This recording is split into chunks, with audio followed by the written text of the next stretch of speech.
Hello বন্ধুরা, এখানে শোল মাছ বানিয়েছিলাম নতুন আলু দিয়ে আর পেঁয়াজকলি দিয়ে। তোমরা যদি এইভাবে বানিয়ে খেতে চাও, এইভাবে মাছগুলো কেটে নিয়ে ভালো করে ধুয়ে হলুদ নুন মাখিয়ে অল্প একটু লঙ্কার গুঁড়ো দিয়ে ভালো করে মাখিয়ে নেবে। এখানে তেল কড়াইয়ে দিয়ে গরম হয়ে গেলে মাছগুলো দিয়ে ভালো করে ভেজে নেবে। লাল লাল করে ভেজে মাছগুলোকে তুলে নেবে। আর এখানে আমি একটু নিয়েছি আলাদা করে একটা পেস্ট বানিয়ে নিয়েছি, হলুদ লঙ্কার গুঁড়ো একটু জিরের গুঁড়ো এগুলো দিয়ে একটা ভালো করে পেস্ট বানিয়ে রেখেছি। এটা পরে দেবো। মাছগুলো এখানে সব মাছগুলো যখন ভাজা হয়ে যাবে তুলে নেবে। এইভাবে এই তেলের মধ্যে দেবো এবার ফোড়নে এখানে আছে তেজপাতা, জিরা, শুকনো লঙ্কা আর একটুখানি গরম মশলা। এবার ওই তেলের মধ্যে আলুগুলো দিয়ে ভালো করে ভেজে নেব। একটুখানি নুন একটুখানি হলুদ দিয়ে ভালো করে আলুগুলোকে ভেজে নেব। তবে নতুন আলু খুব একটা বেশি ভাজতে হবে না।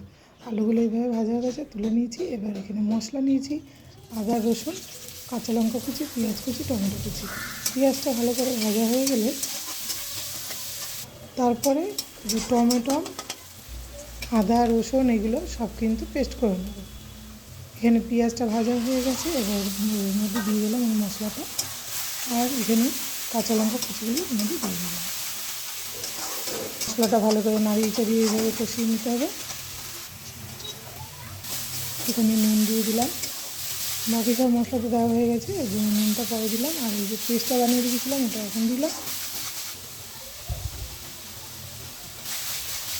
এখানে দিলাম কাশ্মীরি গুঁড়ো লঙ্কা যাতে একটু ভালো কালার আসে। এবার দেবো এর মধ্যে পেঁয়াজগুলো। এখন তো হালকা হালকা শীত এখন আছে, তো পেঁয়াজগুলি নতুন আলু দিয়ে শোল মাছের এইভাবে ঝোল কিন্তু দারুণ লাগে খেতে বন্ধুরা।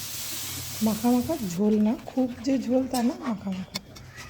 এবার দেখো মশলাটা কষিয়ে ভালো করে এর মধ্যে জল দিয়ে দিলাম। এবার যে ঝোলটা হলো ওর মধ্যে আলুগুলো দিয়ে দিলাম। এবার যখন এই ঝোলটা ফুটে গেলে তারপরে কিন্তু মাছগুলো দিয়ে দেবো।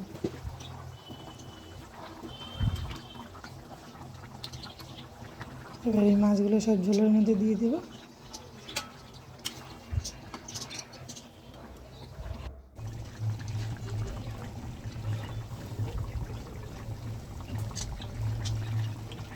ঝোলটা ভালো করে ফুটে গেছে, আলুগুলো সিদ্ধ হয়ে গেছে। এবার ধনে পাতা দিয়ে নামিয়ে দেবো।